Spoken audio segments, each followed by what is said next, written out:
Bonjour à tous, en ce matin radieux, on va tout de suite voir ensemble les enveloppes, ce que j'ai pu économiser pour le mois d'août.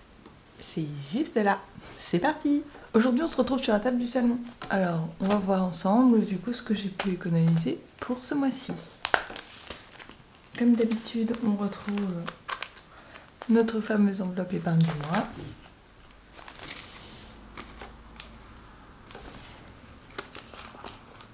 Et nous avons un billet de 5 € et quelques pièces.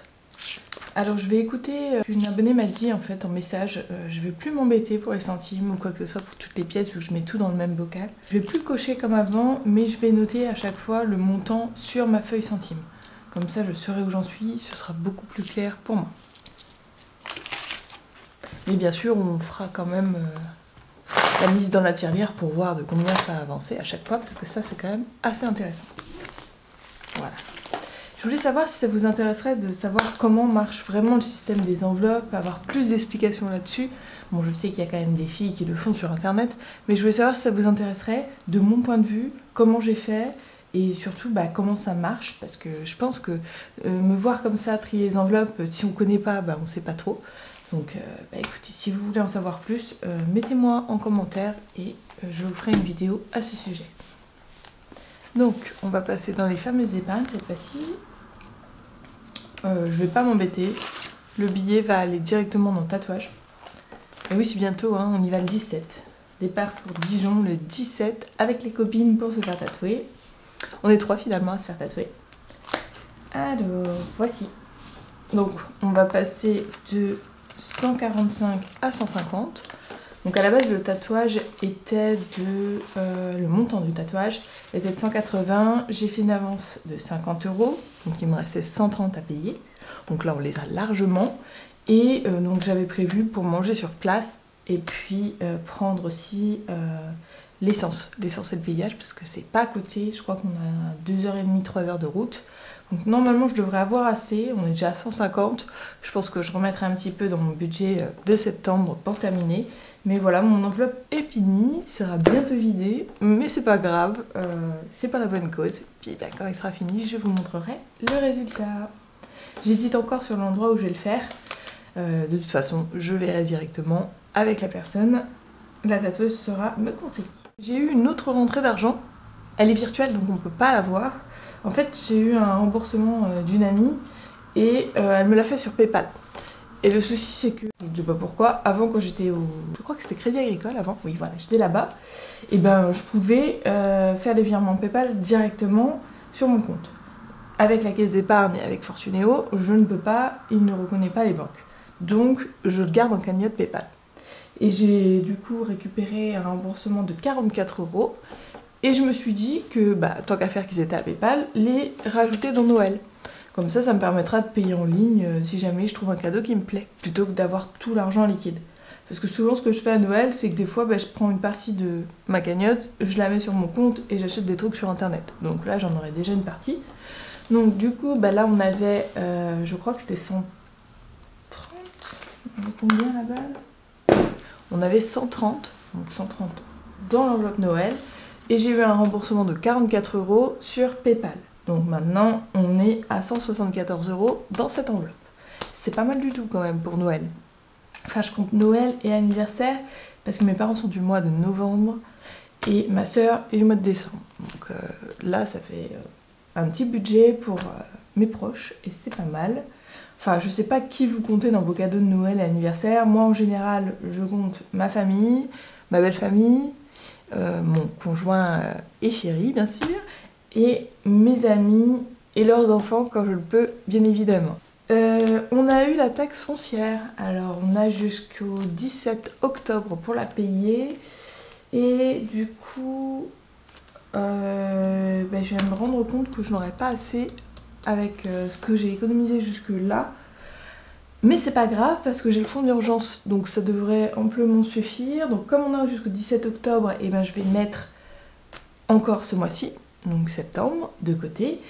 Et avec le fonds d'urgence plus la taxe maison, j'aurai largement de quoi payer la taxe foncière, donc c'est parfait. enfin du moins de ma part. Notre taxe foncière s'élève à 960 €, donc maintenant on sait le montant. Donc à moi de voir si j'arrive à le faire mensualiser. Si j'y arrive pas, et bien je sais que cette enveloppe devra faire 960 €, du moins divisé par 2, vu que mon copain paye l'autre partie. Et du coup, bah, ça va bientôt partir. Hein. On avait 320, je crois, ou 330 déjà de base. On avait 300 pieds. Donc avec septembre, je vais rajouter un petit peu.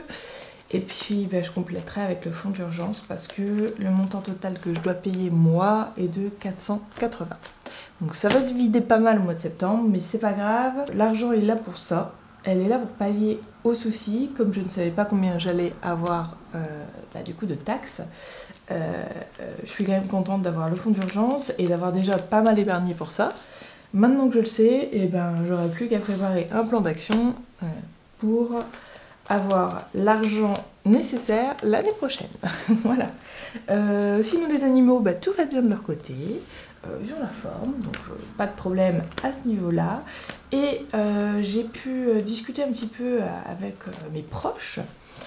Et en fait, pour la cagnotte retraite, ils m'ont expliqué que voilà, il y avait le plan d'épargne retraite. Donc j'ai regardé un peu sur les banques. Effectivement, chez nous, il est très très cher en tout cas pour la caisse d'épargne et pour Fortunéo.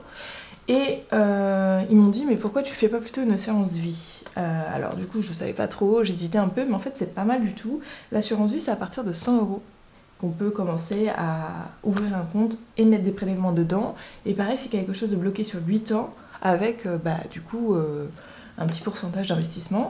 On peut bien sûr mettre un investissement plus élevé en les mettant un peu en bourse ou en jugeant un peu. Vous avez le risque faible, élevé. Non, vous avez faible, moyen et élevé.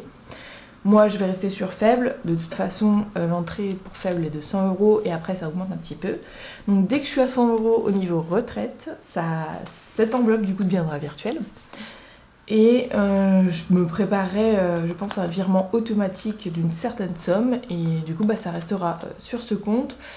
Et c'est bien expliqué, hein, je trouve ça vraiment bien fait parce que donc c'est bloqué 8 ans, mais si vraiment vous avez un problème bien particulier, vous pouvez le débloquer.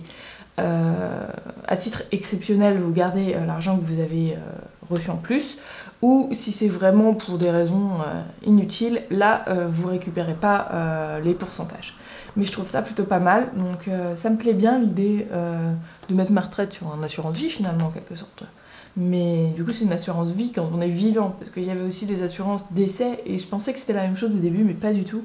Donc je pense que dès que j'ai 100 € dans cette enveloppe, qui ne devrait pas tarder, parce que là je crois qu'on est à... Enfin, j'en avais mis sur mon compte.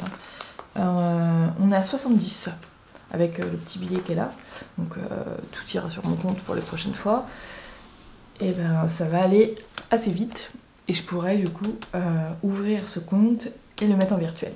Et je vous montrerai l'évolution de ce compte si ça vous intéresse. Donc il n'y a pas de souci là-dessus. Voilà un petit peu les nouvelles. Chez nous tout va bien, j'ai repris le travail, ça se passe bien.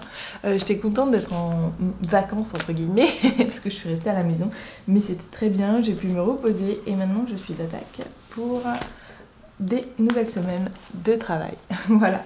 Bon, on va juste passer... aux liquidités entre guillemets, c'est-à-dire les centimes là que j'ai juste là mais que vous voyez pas. Hop là, les voilà. Donc là on a 2, 3, 3, 10 et 3, c'est une pièce de 2, ouais. 3, 14 exactement d'économie en pièces. C'est parti.